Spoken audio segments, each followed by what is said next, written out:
Tuhanan itu dengan mengatakan kita tidak bisa kemudian melogikakan. Padahal pada prinsipnya Tuhan itu maha hadir. Bagi orang yang berakal, Tuhan itu maha hadir. Inna fi khalqis samawati wal ardh wa ikhtilafil lail wan nahar la ayatil liulil albab. Sesungguhnya dalam penciptaan langit dan bumi dan bergantinya malam dengan siang, itu adalah pertanda kehadiran Tuhan bagi orang yang berakal. Siapa yang membuat kemudian terjadinya siang? Siapa yang membuat terjadinya malam? Siapa yang membuat bumi ini? Siapa yang membuat buah-buah keluar dari pucuk, dari batang? Siapa itu yang membuat? Manusia? Gak mungkin. Pemerintah? Gak mungkin. Itulah Tuhan. Dia maha hadir. Kalau Tuhan itu tidak hadir, lalu siapa yang menjaga alam semesta ini? Siapa yang menjaga kemudian kestabilan tubuh manusia? Siapa yang menjaga jantung kita? Siapa yang menjaga gigi kita yang tidak bertumbuh selayaknya rambut? Siapa yang menjaga usus kita? Rusuk kita tidak bertumbuh seperti kuku? Siapa yang menjaga itu? Manusia? Tidak mungkin. Itulah bukti Tuhan itu maha hadir. Berarti Tuhan memberikan kehadirannya hanya kepada orang-orang yang bisa menangkap sinyal, yaitu yang berakal. Nah, yang terjadi sekarang, saudara membuat karikatur. Anda membuat karikatur tentang Tuhan, jadi manusia. Habis itu ketika tidak masuk akal, Anda mengatakan, memang manusia tidak bisa kemudian memikirkan Tuhan. Anda yang membuatnya sendiri. Anda yang nabrak sendiri. Ya. Silakan. Artinya begini Bang. Ketika saya mengatakan bahwa ada hal-hal pada Allah yang kemisteriusan Allah yang tidak bisa kita pahami secara logika, itu ya memang sudah supra. Artinya sudah tidak mampu dijangkau oleh pikiran kita, tetapi hal-hal yang bisa dilogikakan, saya kira itu tidak masalah. Dan saya kira untuk bayangan ini, saya ini menafsir daripada Yohanes 1 ayat 1 sampai 3 yang kami baca tadi, Bang. Tapi untuk bisa mengkaji dari peristiwa alam sekitar, karena kita juga percaya bahwa Allah menciptakan kejadian-kejadian, peristiwa di sekitar kita, itu adalah salah satu juga untuk memberikan kita pengajaran tentang bagaimana hubungan kita dengan Dia. Ya, contoh salah satu ketika kita membuat mobil, lalu kita masuk ke dalam mobil itu kan yang kelihatan adalah mobilnya. Nah, seperti itu juga Allah. Dan kita membaca kesaksian kitab suci, baik Taurat, Zabur, Injil, Quran, sejatinya bukan hanya manusia yang pernah dijadikan dipakai Allah untuk nusul. Ketika dia mau menemui manusia, dia juga pernah memakai malaikat, dia juga pernah memakai angin, cahaya, matahari, dan beberapa ciptaan lain yang tercatat dalam kitab-kitab suci ini.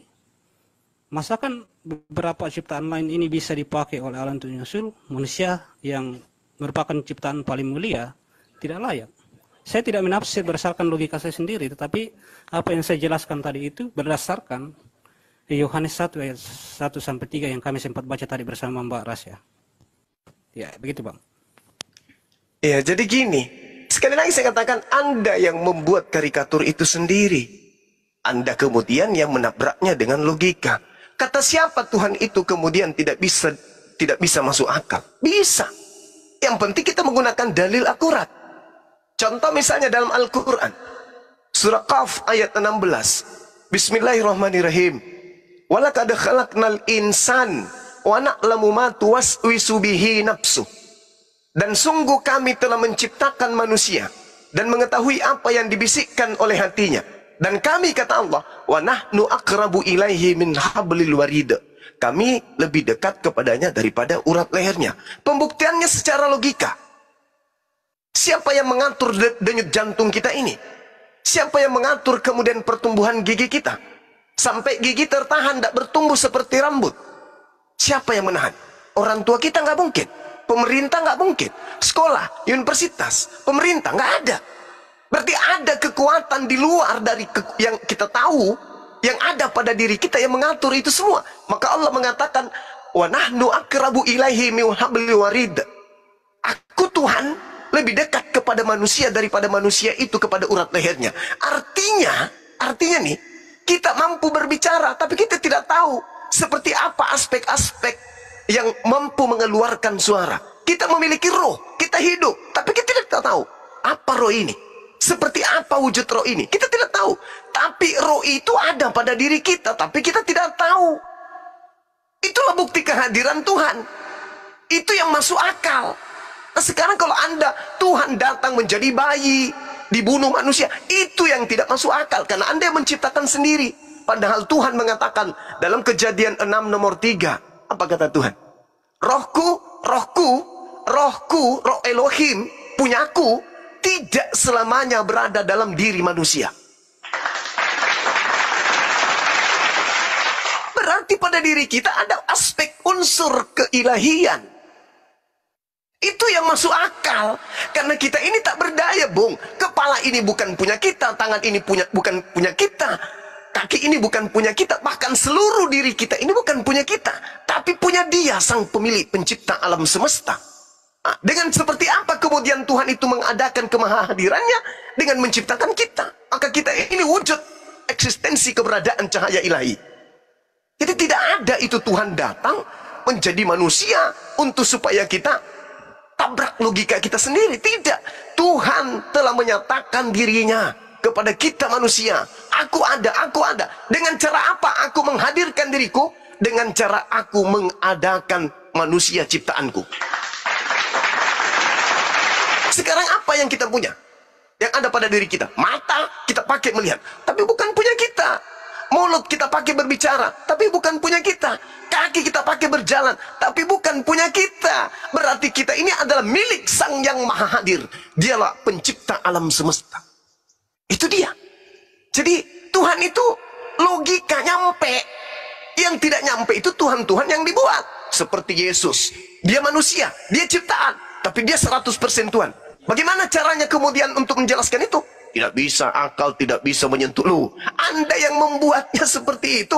Yesus yang hanya manusia, Dia hanya ciptaan, mengaku datang bukan atas kehendaknya. Anda sendiri menciptakannya. Dia adalah Tuhan 100%. Lalu Anda membumbuhkan akal kita memang tidak sanggup untuk menelaah ketuhanan Yesus. Apa ini? Anda yang membuat karikatur, Anda yang nabrak sendiri. Padahal Tuhan adalah entitas tunggal yang absolut. Sementara di ufuk yang berbeda, manusia sebagai ciptaan yang menempati ruang dan menempuh perjalanan relativitas waktu. Ini yang sering saya jelaskan. Maka Tuhan mengadakan kehadirannya kemudian dengan menciptakan dua alam sebagai bertanda kemahahadirannya. Apa itu? Alam semesta ini sebagai alam besar, alam luas, dan manusia, tubuh kita ini sebagai alam kecil. Untuk membuktikan bahwa aku ada loh. Hai kalian yang berakal, aku ada loh. Aku lebih dekat dari urat lehermu loh.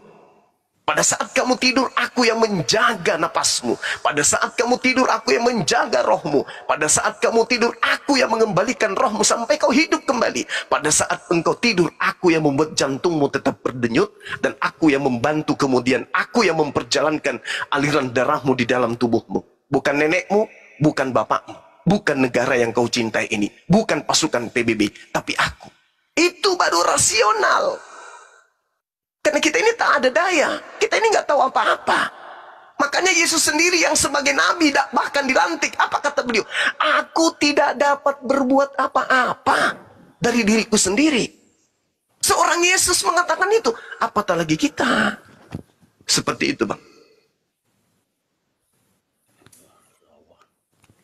Ya, ya. Ya, mungkin saya tanggapi Bang ya. Silakan. Ya, jadi sekali lagi Bang bahwa saya katakan ada hal-hal pada Allah kita yang supra atau di luar dari pikiran kita itu yang tidak mampu kita logikakan. Terkait bahwa Allah itu tidak terbatas, betul. Secara hakikat yang wujud aslinya Allah adalah roh itu tidak terbatas. Tetapi kemudian ketika Allah mau membatasi dirinya dengan nusul jadi manusia, saya kira kita juga harus mengakui kemahakuasaan Allah dalam hal ini. Bahwa ketika Dia sanggup memakai manusia, dan bukan catatan kitab suci kan mengatakan bukan hanya manusia yang pernah dipakai Allah untuk nusul. Manusia adalah salah satu ciptaan yang pernah tercatat dalam kitab suci, tetapi juga Dia pernah memakai yang dia lebih kecil lagi, yaitu api. Nah, dia memakai api itu untuk menyusul bertemu dengan manusia, sebagaimana kisah Nabi Musa. ketika dia bertemu dengan Nabi Musa, dia wujud dalam wujud api, itu kita harus memahami juga bahwa ini adalah kekuasaan Allah ketika dia mampu masuk ke dalam ciptaannya itu untuk nusul. Ya, jadi saya kira sudah fair lah bahwa memang Allah Maha Kuasa, dia Maha Hadir, tetapi dia juga mampu untuk mewujudkan diri dalam dalam wujud ciptaannya, seperti yang dilakukan Yesus dalam tubuh kemanusiaannya. Jadi saya kira begitu, Bang. Oke, saudaraku, ketika saya nih membuat sekte baru, lalu melantik bom-bom menjadi Tuhan, Anda pasti akan mengatakan, gila Bang Zuma. Kenapa bisa Tuhan datang dalam wujud bom-bom? Saya mengatakan, ya akalmu memang tidak bisa menalar. Suka-suka Tuhan dong. Kamu tidak bisa menganulir kemudian keinginan Tuhan, kemahakuasaan Tuhan. Dia mau datang menjadi bom-bom kok. 100% manusia, 100% Tuhan. Memang nggak bisa. Secara manusiawi bom-bom adalah manusia. Tapi secara keilahian, itu yang tidak bisa Anda tangkap. Karena akal manusia, akal Anda tidak akan sampai kepada hakikat tersebut. Karena bom-bom 100% manusia, 100% ilahi Tuhan. 100%-nya tidak bisa Anda nalar. Sama seperti itu yang Anda buat sekarang. Sama. Padahal ketika Anda berbicara, Tuhan datang menyatakan diri, memperlihatkan diri dalam semak duri, dalam awan dan seterusnya. Itu bukan Tuhan.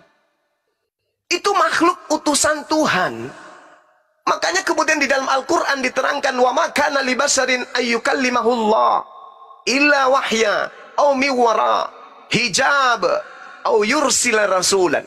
Tidak patut bagi manusia bahwa Allah akan berbicara langsung kepadanya. Nggak patut. Kecuali dengan perantaraan wahyu dari belakang tabir dengan mengutus malaikat. Ini yang dialami oleh para malaikat, oleh para nabi seperti Musa. Contoh, coba Anda lihat di dalam kisah para rasul untuk membuktikan kebenaran apa yang saya katakan. Baca nomor 35. Musa ini yang telah mereka tolak dengan mengatakan, siapa yang mengangkat engkau menjadi pemimpin dan hakim? Musa ini juga telah diutus oleh Allah sebagai pemimpin dan penyelamat oleh malaikat yang telah menampakkan dirinya kepada Musa dalam semak duri. Lalu nomor 38-nya, Musa inilah yang menjadi pengantara dalam sidang jemaah di padang gurun di antara malaikat yang berfirman kepadanya di gunung Sinai, dan nenek moyang nenek moyang mereka kemudian, dan dialah yang menerima firman-firman yang hidup untuk menyampaikan kepada kamu. Kamu telah menerima hukum Taurat yang disampaikan oleh para malaikat-malaikat, akan tetapi kamu tidak menurutinya. Jadi Nabi Musa itu tidak bertemu Tuhan. Nabi Musa bertemu dengan para malaikat, yang mana malaikat ini datang yang mana para malaikat ini datang kepada Nabi Musa, datang kepada Abraham dengan mengaku sebagai Tuhan. Makanya Yesus mengatakan di dalam Yohanes 10 nomor 34, 35, 36, ketika dia mau dilempari batu karena menyamakan dirinya dengan Tuhan, apa kata Yesus? Bukankah di dalam kitab Taurat kalian tertulis, siapapun yang diserahi tugas untuk menyampaikan firman, maka dia adalah Allah. Dan keputusan apa yang tertulis dalam hukum Taurat, dalam hukum Tuhan, ketetapan Tuhan tidak bisa dibatalkan. Maka aku datang mengaku sebagai Allah. Aku datang mengaku sebagai Tuhan. Aku datang mengaku sebagai pencipta. Kenapa? Karena aku sedang menyampaikan firman. Yesus mengatakan itu.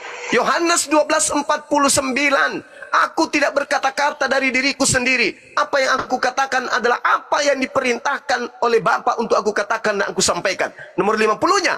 Dan firman Tuhan yang kusampaikan itu adalah hidup yang kekal. Jadi jelas kan bahwa bukan Tuhan yang datang dalam rupa api, dalam rupa semak duri, dalam malaikat, bukan. Tapi Tuhan menyatakan dirinya kepada utusannya melalui perantaraan malaikat, melalui perantaraan mimpi, tabir, melalui wahyu dan seterusnya. Itu 3 unsur yang digunakan oleh Tuhan untuk berbicara kepada para utusannya, termasuk kepada Yesus. Demikian. Ya. Masya Jadi Allah. saya langsung tanggapi ya Bang ya. Silakan. bukan kita melantik, Bang. Ketika kita mengatakan bahwa Yesus adalah Tuhan, bukan kita atas asumsi sendiri atau atas pelantikan sendiri sebagai manusia, tetapi itu kesaksian kitab suci yang mengatakan bahwa Yesus adalah Tuhan. Saya akan baca dalilnya. Mungkin Abang bisa buka. Keraskan sedikit suaranya, Lukas Bang Ciptaan. 17. Kecil kali suaranya. Ya, mungkin ya. Mungkin Abang bisa buka Lukas 17 ayat 17. Kita mulai dari ayat 11 sampai Bang Banaspati. Bisa, Bang ya? Saya bacakan, Bang ya. Silakan. Ya. Dalam perjalanannya ke Yerusalem, Yesus menyusur perbatasan Samaria dan Galilea. Ketika ia memasuki suatu desa, datanglah 10 orang berpenyakit kulit yang menajiskan menemuinya.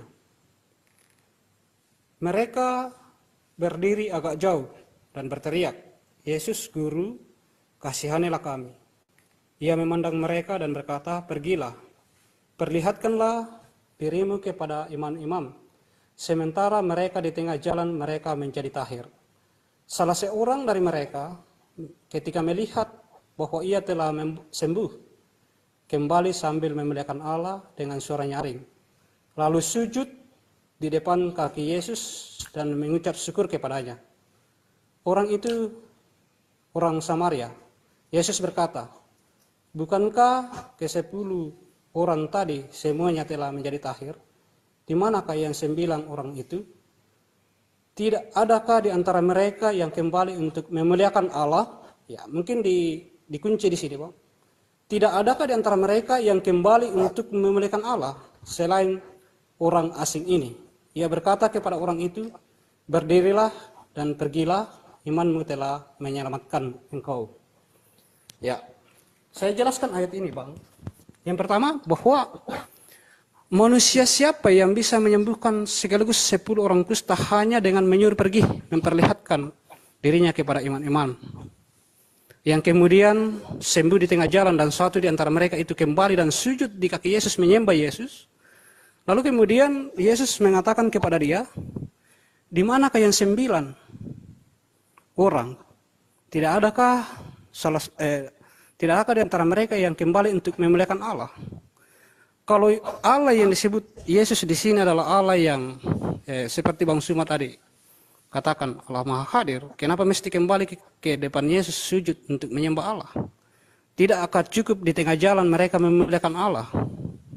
Tetapi karena yang dimaksud Allah di sini adalah dirinya sendiri, sehingga dia mengatakan tidak adakah mereka kembali untuk memuliakan Allah. Allah di sini yang disebut adalah dirinya sendiri.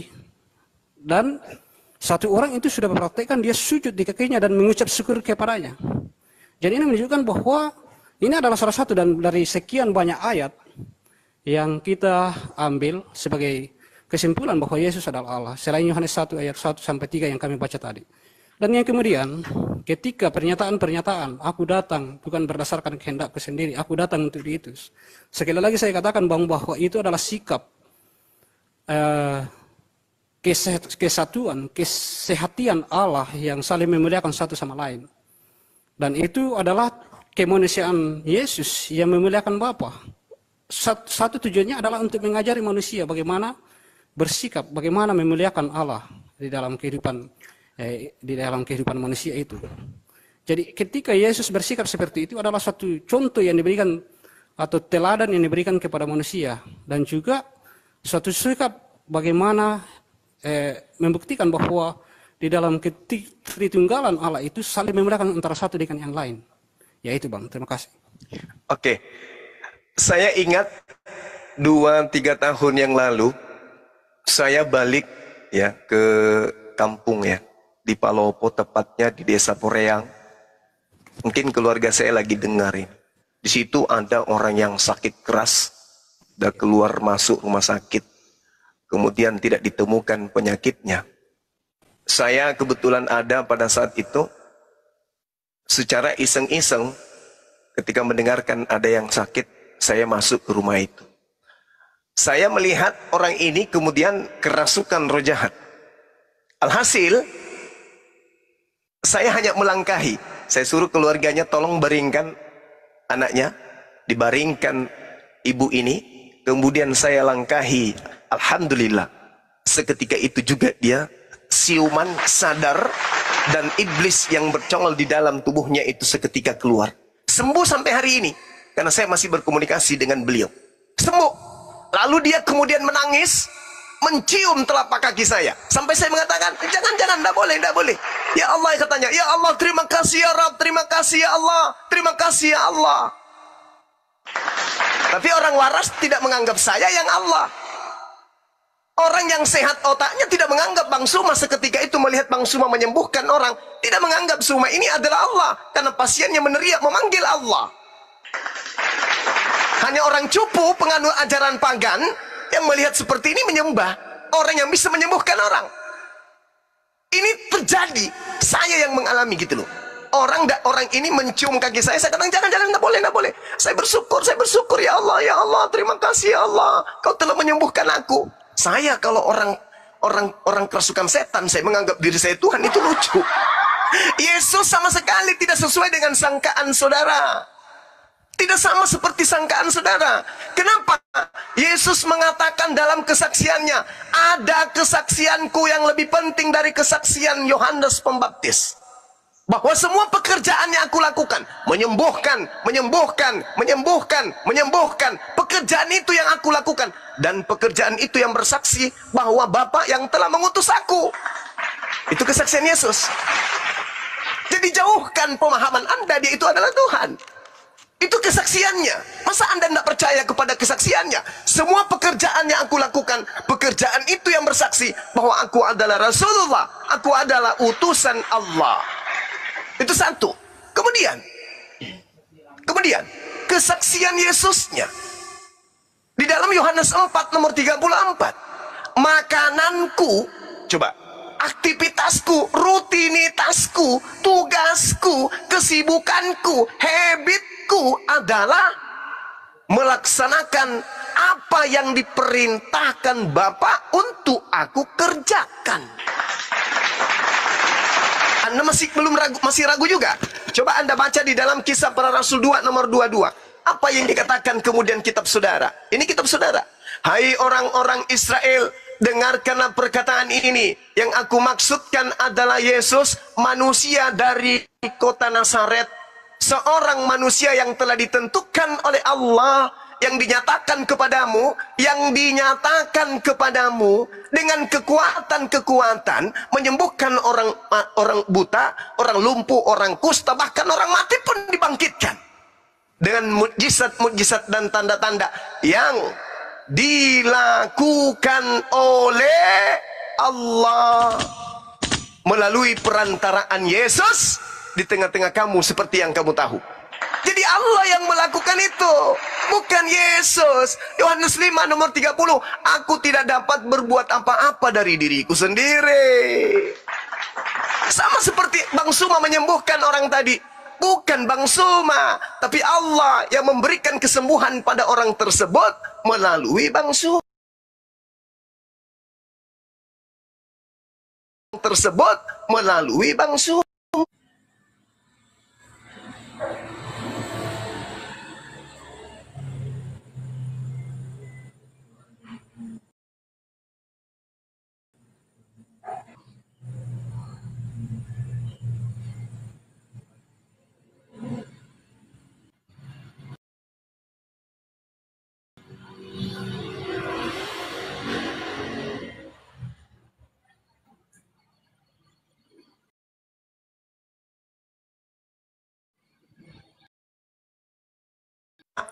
Bukan aku hanya perantara. Itu yang perlu mungkin untuk dipahami lebih jauh, bahwa Yesus itu mustahile adalah Tuhan, karena dia adalah makhluk manusia, ciptaan Tuhan yang disucikan sebagai pertanda kepada Bani Israel. Dia mampu membangkitkan orang mati biiznillah, dengan izin Allah. Dia membangkitkan orang mati, orang lumpuh berjalan, orang buta melihat, bahkan kemudian air jadi anggur, kusta sembuh, bla bla bla bla bla bla bla bla. Semua itu Allah yang melakukan. Mana dalilnya? Kisah Para Rasul 2 nomor 22. Kita jangan jauh-jauh dari dalil. Demikian.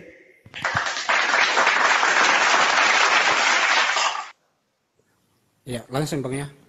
Silakan. Ya, saya sangat salut dengan apa yang Bang Suma tadi paparkan, dan saya menghargai kalau iman Bang Suma mengatakan bahwa Yesus hanya utusan. Tetapi sejatinya bahwa kami sudah final dengan iman kami bahwa Yesus adalah Allah. Dia adalah Sang Firman yang nusul jadi manusia. Dengan ditandai beberapa ayat yang saya sudah bacakan tadi, dan juga mujizat-mujizat yang dilakukan Ngelo mana jais ngelo. Teman-teman butut alai begitu, penjoleh untuk jais ngelo. Ya, bagaimana? Ya, mujizat-mujizat yang dilakukan oleh Yesus sendiri ketika berada di tengah-tengah dunia ini, dan bahkan puncak daripada pernyataannya bahwa dia adalah Allah adalah ketika dia bangkit dari antara orang mati. Dan lebih daripada itu Bang Suma, yang perlu untuk kami tegaskan sehingga kami berkesimpulan dengan final bahwa Yesus adalah Allah, bahwa ketika kita mengkaji tujuan dia datang, maka kita akan menemukan betapa pentingnya Allah harus datang nusul jadi manusia. Ya. Tapi ini kita akan, kalau kita setuju, kita bahas di dalam bagian-bagian tujuan daripada kenapa Yesus datang. Ya, mungkin kita akan melangkah, tetapi kita topik sekarang Yesus adalah Allah. Ya, itu pernyataan saya, Bang. Oke, baik.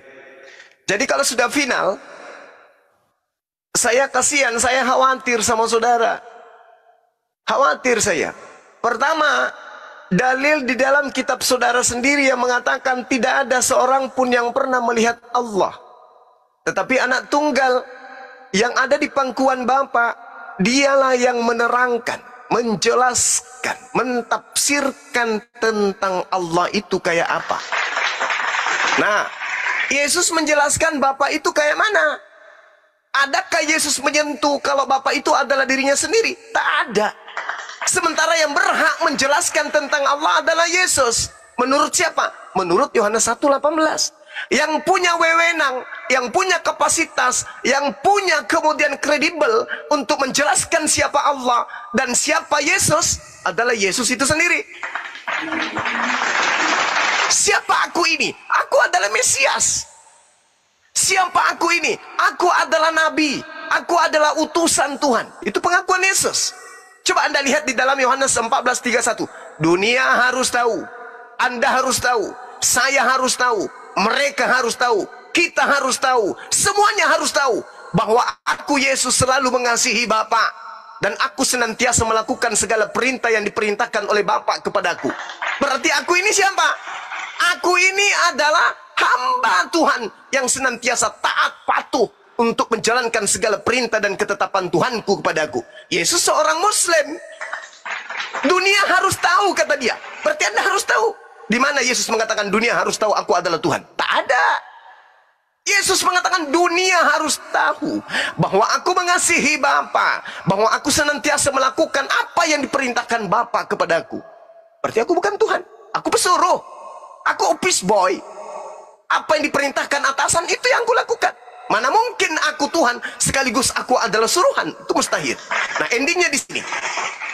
Ketika Anda mengatakan Yesus itu adalah Tuhan, maka terjawab sudah, siapakah penyesat itu?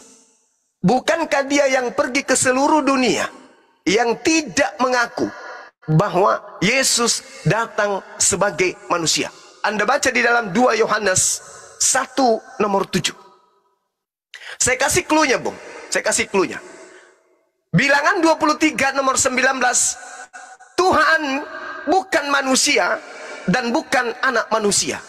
Hosea 11 nomor 9. Tuhan pencipta alam semesta, bukan manusia. Yesaya 43 nomor 10. Tuhan tidak pernah dibentuk menjadi manusia. Yesaya 45 nomor 5 nomor 6. Yesaya 46 nomor 5. Tidak ada Tuhan selain aku. Tidak ada Tuhan yang ada di luar aku. Tidak ada Tuhan daripada yang ada di sampingku, di depanku, di kiriku, di kananku. Akulah Tuhan. Tak ada yang lain. Lalu Kemudian yang Tuhan yang telah mengikrarkan diri, menyatakan diri, mengangkat saksi bahwa tidak ada Tuhan yang dibentuk manusia. Tidak ada. Yesaya 43 nomor 10. Tidak ada Tuhan yang dibentuk menjadi manusia. Engkaulah saksi-saksiku. Tidak ada Tuhan yang dibentuk sebelum aku, dan tidak ada Tuhan yang dibentuk menjadi daging setelahku. Itu kata dalam Bibelnya orang Yahudi, Perjanjian Lama. Kemudian 2 Yohanes 1 nomor 7, sebab banyak penyesat telah muncul dan pergi ke seluruh dunia yang tidak mengaku Yesus datang sebagai manusia. Itulah penyesat, pembohong, penipu, dan itulah antikristus alias Dajjal. Jadi kalau Anda mengatakan endingnya kami adalah Yesus itu Tuhan, terima kasih. Berarti Anda memang betul-betul adalah antikristus, Anda adalah Dajjal, Anda adalah penyesat. Hari ini Anda mengatakan Yesus itu manusia karena dia 100% manusia. Begitu hari Minggu ke gereja ternyata itu bullshit. Anda justru mempertuhankan dia. Berarti mulut Anda mengatakan dia 100% manusia, tapi iman Anda, kepercayaan Anda, keyakinan Anda, dan praktek rutinitas agama Anda, Yesus itu adalah Tuhan. Berarti Anda pembohong. Lain di mulut, lain di praktek. Penipu, pendusta, penyesat itu lain di mulutnya, lain di teori, lain di praktek. Anda mengatakan Yesus 100% manusia, tapi prakteknya Yesus adalah 100% Tuhan. Berarti Anda adalah planos, Anda adalah penyesat. Silakan, tak ada hak saya untuk melarang itu. Itu adalah hak Anda untuk menerima bahwa Anda adalah antikristus, Anda adalah penyesat itu sendiri. Demikian. Saya jawab ya. Silakan. Saya jawab. Baik Bang. Jadi saya tidak akan mempersalahkan Bang Suma kalau menjustis kami adalah penyesat atau antikris. Tetapi sekali lagi bahwa fakta-fakta baik secara nyata maupun secara kesaksian kitab suci yang membuat kami selalu final bahwa Yesus itu adalah Allah. Dan memang secara perkataan sendiri dengan eksplisit atau tertulis, Tuhan Yesus tidak pernah mengatakan bahwa aku adalah Mesias. Tetapi bukan berarti bahwa dia tidak pernah mengatakan bahwa dia adalah Allah. Saya kira saya sudah sebutkan tadi satu ayat di dalam Lukas 17 ayat 19 khususnya. Di situ Yesus menyebut dirinya Allah secara langsung. Ya walaupun dia tidak mengatakan bahwa aku Allah secara eksplisit seperti itu, tapi dia mengatakan tidak adakah yang kembali menyembah Allah, dan ya Allah yang dikatakan di situ adalah dirinya sendiri. Nah, memang tidak ada secara kesaksian pribadi, tetapi kesaksian orang lain yang dalam hal ini salah satu yang berkesaksian bahwa Yesus itu adalah Allah, yaitu malaikat. Ketika malaikat menemui Bunda Maria untuk yang mau dipakai sebagai kendaraannya untuk datang ke dalam dunia, mengatakan kepadanya bahwa engkau akan melahirkan seorang anak laki-laki dan engkau harus menamai dia Yesus. Ya. Di sini dia akan mengatakan bahwa Immanuel, engkau harus menamakan dia Immanuel, yang artinya Allah beserta kita. Artinya Allah beserta kita berarti Allah itu hadir di tengah-tengah manusia. Ya, itu yang pertama. Hal kesaksian yang berikut, kenapa kami katakan bahwa kami final mengatakan bahwa Yesus itu adalah Allah? Bahwa ketika dalam keimanan kami ini sekarang, dalam keimanan yang sekarang ini kami mengimani bahwa Yesus adalah Allah, dan kami berdoa apakah terhadap orang sakit atau terhadap orang yang mengalami pergumulan, mereka mengalami kepulihan, mereka bisa sembuh. Ketika satu iman itu salah, seperti yang Bang Suma katakan tadi, sesat, tentu Allah Maha Kuasa untuk melarang kita terbuai di dalam kesesatan. Contoh ketika kami mengimani bahwa Yesus itu adalah Allah, lalu kami mendoakan orang sakit, kami mendoakan orang lumpuh, kami mau mendoakan orang bergumul, tentu Allah tidak akan mengizinkan kesembuhan bagi orang itu, supaya kami jangan hidup dalam kesesatan. Kita percaya bahwa Allah adalah Maha Kasih. Dia akan menuntut umatnya ketika dia berada dalam suatu jalur yang salah. Tetapi sampai hari ini Bang Suma, kesaksian mengatakan bahwa orang-orang yang percaya kepada Yesus berdoa, ketika berdoa kepada orang sakit, kepada orang lumpuh atau kepada orang yang bergumul, mereka bisa lepas. Itu menunjukkan bahwa sejatinya Yesus adalah Allah. Ya, itu kesimpulannya, Bang. Oke. Saya akan membuktikan poin-poin bahwa pengakuan Anda mengatakan diri Anda itu adalah antikris, itu akan saya buktikan. Anda mengatakan dia Tuhan kan? Sementara antikris itu, antikristus itu adalah yang noise. Ya kalau tidak ini, kalau bukan Kristen diturunkan aja. Di dalam Matius 7, kalau Anda bangga Anda bisa menyembuhkan, Anda bangga bisa mengusir setan, kebetulan saja antikristus itu mampu melakukan hal itu menurut Yesus. Di mana Yesus mengatakan itu? Di dalam Matius 7. Bukan setiap orang yang berseru kepadaku Tuhan, Tuhan, kurios, kurios, akan masuk ke dalam kerajaan surga, melainkan dia yang melakukan kehendak Bapakku yang ada di surga. Pada hari terakhir, banyak orang akan berseru kepadaku, Tuhan, Tuhan. Nih termasuk Anda nih. Bukankah kami bernubuat demi namamu, mengusir setan demi namamu, dan mengadakan banyak mukjizat demi namamu juga? Ini kena kepada Anda ini. Anda mengusir setan, Anda bermukjizat, bahkan meramal pun Anda bisa. Apakah kata Yesus? Pada waktu itulah aku akan berterus terang kepada mereka, kepada Anda ya maksudnya, dan berkata kepada Kristen, aku tidak mengenal kamu, kamu sekalian adalah pembuat kejahatan, enyahlah daripadaku, kamu sekalian adalah pembuat kejahatan. Silakan Anda bangga menyembuhkan orang lumpuh, bahkan kalau Anda mampu menghidupkan orang mati pun silakan aja. Tapi hati-hati, tunggu, Anda akan diusir oleh Yesus. Pada waktu itulah aku akan berterus terang kepada mereka dan berkata, aku tidak pernah mengenal kamu. Kalian semua adalah pembuat kejahatan, enyahlah daripada aku. Kalian semua adalah pembuat kejahatan. Ini kalau bukan Anda yang diusir Yesus, lalu siapa lagi? Kan tadi saya katakan Anda antikristus, penyesat. Tapi di dalam kepenyesatan Anda menyembah kepada esensi makhluk halus yang mengantarkan Anda bisa bermujizat dengan menggunakan nama Yesus. Lalu kemudian Yesusnya di hari kemudian, di hari nanti, pada waktu itulah aku akan berterus terang, Anda diusir. Kecuali Anda ingin menunjukkan kepada saya bahwa ada orang selain Kristen yang memanggil Yesus Tuhan, ada orang di luar Kristen yang bernubuat, mengusir setan dan bermujizat. Selain daripada Kristen, coba Anda tunjukkan siapa orangnya. Ayat berapa Silakan. tadi Bang? Ayat berapa? Matius 7, Matius 7 nomor 21 sampai 23. Matius 7. Lanjut dulu Bang, nanti saya cari dulu nih. Saya baca dulu. Iya. Jadi memang angkatan jahat menurut Yesus itu, ketika Yesus berkata dalam Matius 21 nomor 8, waspadalah kepada penyesat yang datang kepadamu. Penyesat ini kemudian memakai namaku.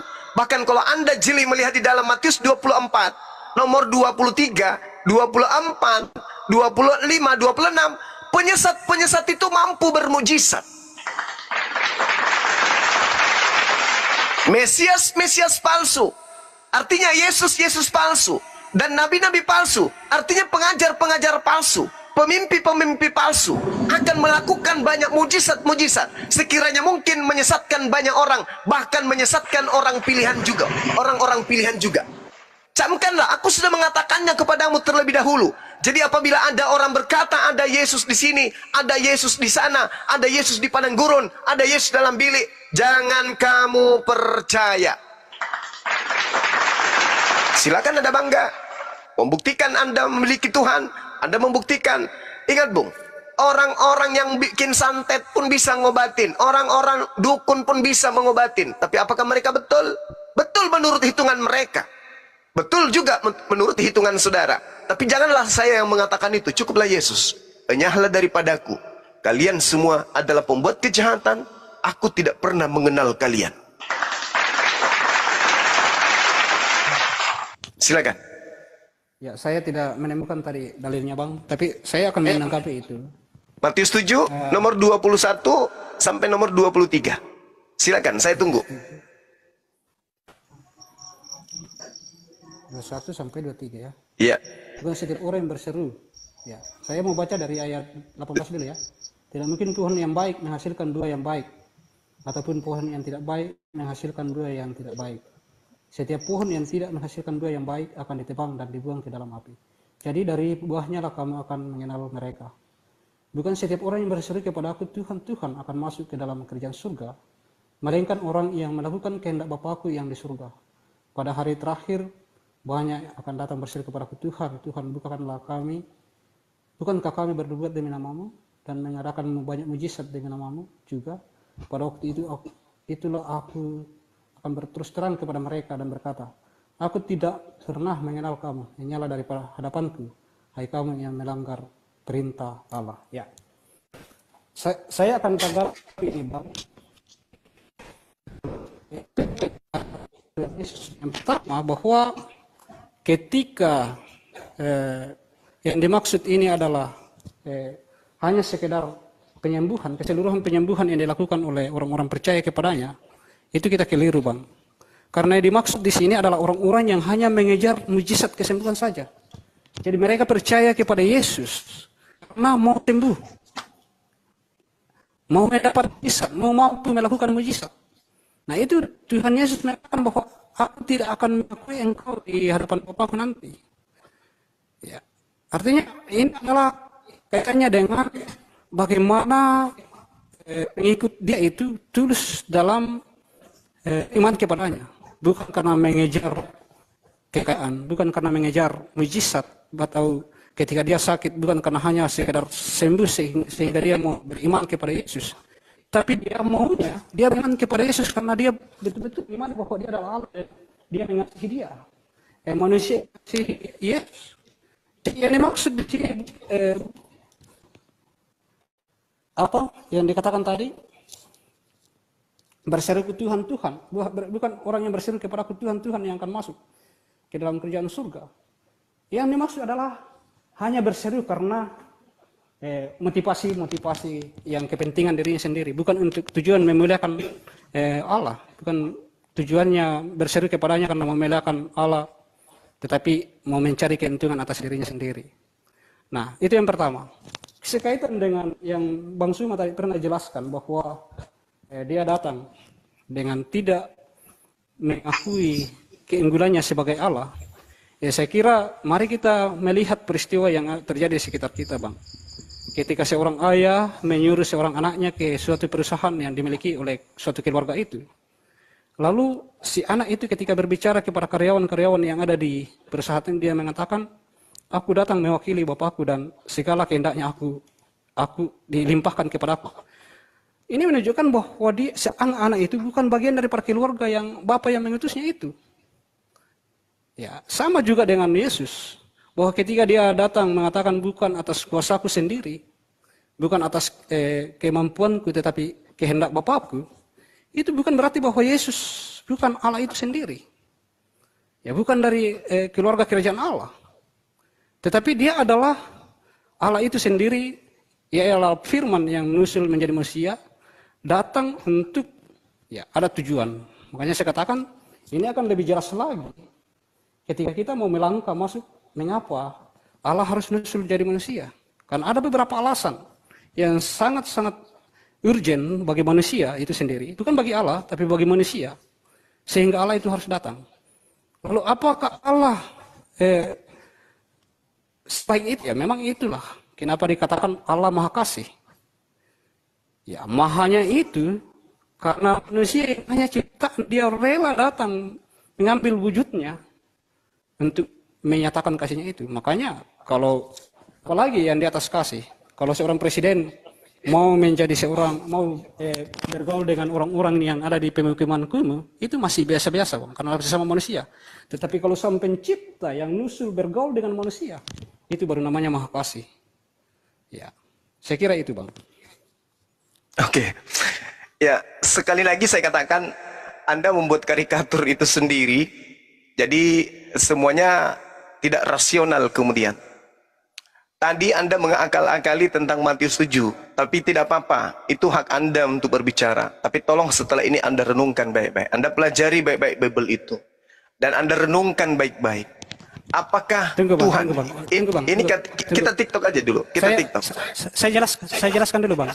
Kenapa saya katakan mengacu pada niat orang itu dalam menyebut Tuhan, karena di ayat sebelumnya, makanya saya baca ayat sebelumnya itu mengatakan buah yang baik akan Ya. menghasilkan buah yang pohon yang Betul. baik akan menghasilkan buah yang baik. Artinya Iya. niat yang baik di dalam diri orang itu dalam menyebut Yesus yang menjadi dasar orang itu diterima. Ya, Oh, itu enggak, maksud- salah. Di situ diterangkan, Anda sendiri telah membacanya. Dari buahnya engkau mengenal mereka. Dari ajarannya. Bukan setiap orang yang memanggil aku kurios akan masuk ke dalam kerajaan surga. Ini poinnya nih.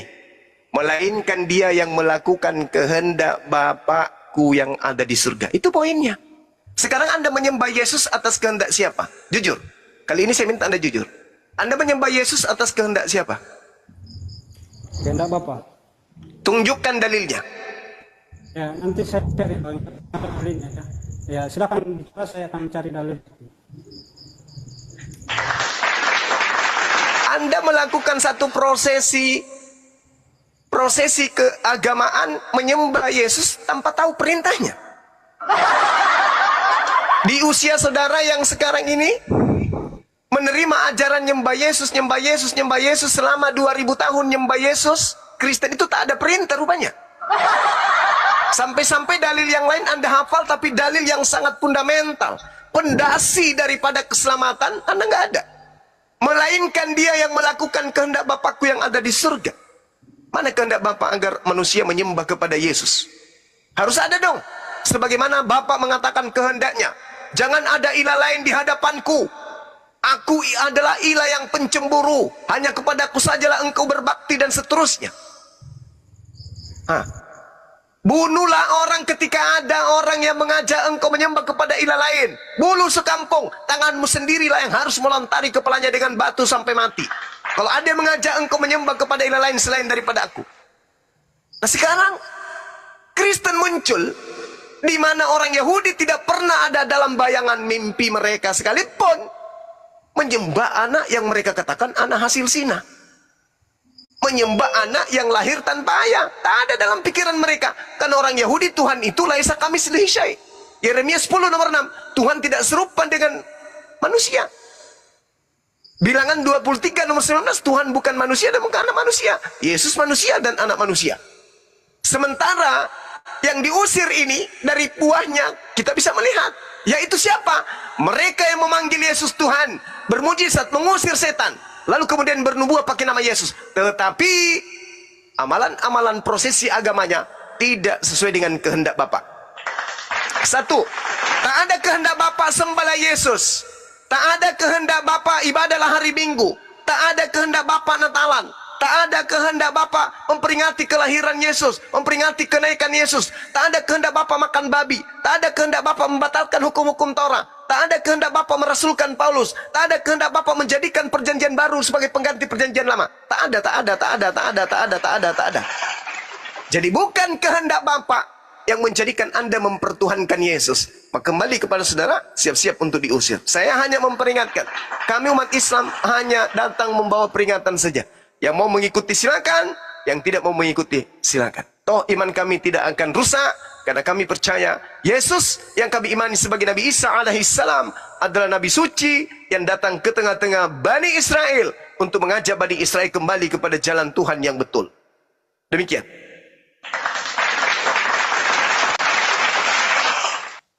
Ya, baik, Bang. Saya akan menjawab ya, Bang.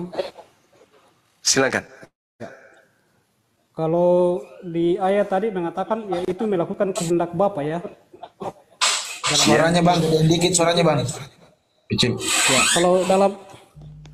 kalau dalam Matius 7 tadi, di situ Tuhan Yesus mengatakan yaitu mereka yang melakukan kehendak Bapa. Ya. Artinya melainkan mereka yang melakukan kehendak Bapa ya, Bang. Iya. Boleh memanggil Yesus, boleh memanggil Yesus Tuhan, kurios, boleh. Boleh bermujizat pakai namanya, boleh. Bernubuah, boleh. Karena murid-muridnya juga melakukan hal yang sama. Tapi harus berlandaskan kepada kehendak Bapa. Ya. Dan apakah kehendak Bapa itu yang sesungguhnya? Ya, itu Bang Suma pertanyakan tadi ya, Bang. Ya. Jadi, apakah kehendak Bapa? Perjanjian Silakan lama. buka Yohanes 6 ayat 40. Oke, Yohanes 6 percaya. ayat 40. Silakan. Sebab inilah kehendak Bapakku, yaitu supaya setiap orang yang melihat anak, dalam hal ini Yesus, dan yang percaya kepadanya teroleh hidup yang kekal. Ya. Saya kira itu kehendak Bapa. Jadi satu saja kehendak Bapa. Karena kenapa begini Bang? Kenapa ketika kita percaya Yesus? Karena seluruh hukum Taurat itu sudah dilaksanakan di dalam dirinya. Ketika kita percaya, kenapa kehendak Bapa itu percaya kepada anak, yang dalam hal ini adalah Yesus itu sendiri? Karena ketika kita percaya kepada Yesus adalah Tuhan dan yang menentukan keselamatan, maka itu kita telah melaksanakan seluruh hukum Taurat. Sebab hukum Taurat itu diberikan kepada bangsa Israel, itu hanya untuk menguji ketaatan saja. Jadi benda-benda, binatang, dan beberapa hal yang dipakai di dalam hukum Taurat itu tidak menentukan posisi di hadapan Allah. Dan itu ketika kita imani bahwa itu yang menentukan, maka itu adalah berhalal di hadapannya Bang. Itulah sebabnya sehingga Allah harus nasul jadi manusia, supaya manusia, ya kita sekarang masuk ini dalam tujuan Allah harus datang ya. Supaya ketika manusia melihat Allah yang nyata, dapat mengarahkan pengandalannya dan penyembahannya kepada arah yang benar. Jadi bukan lagi pikirannya kepada benda-benda seperti binatang yang dipersembahkan untuk menghapus dosa dalam sepanjang perjanjian lama yang membahas tentang hukum Taurat. Karena itu ketika Allah menurunkan hukum itu, manusia melakukan bukan karena ketaatan kepada perintah Allah, tetapi manusia melakukan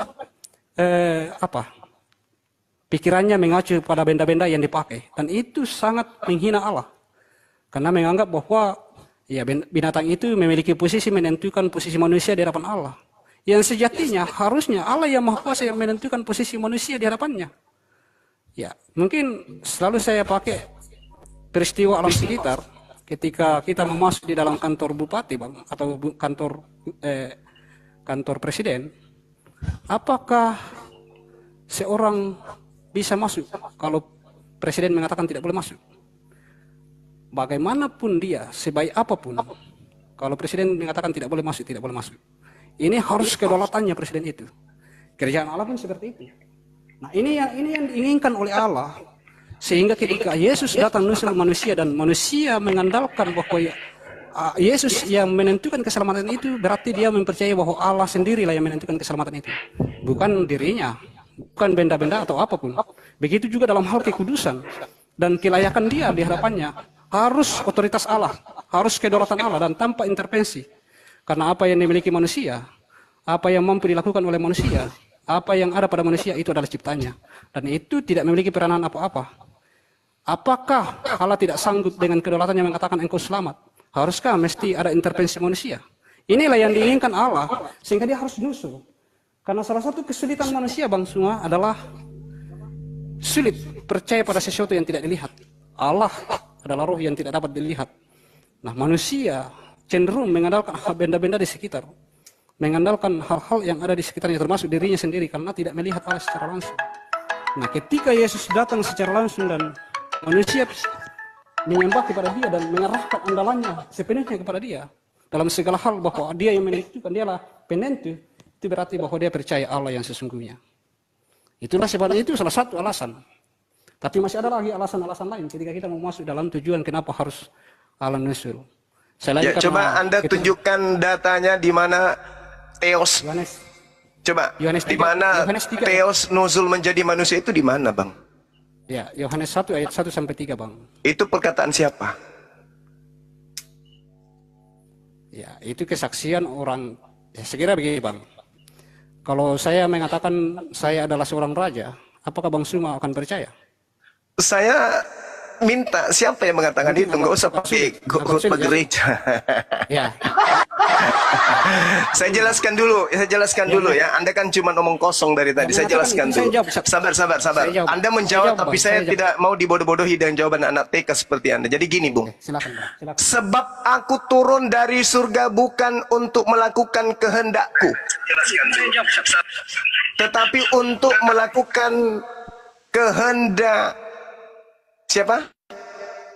Kehendak siapa? Kehendak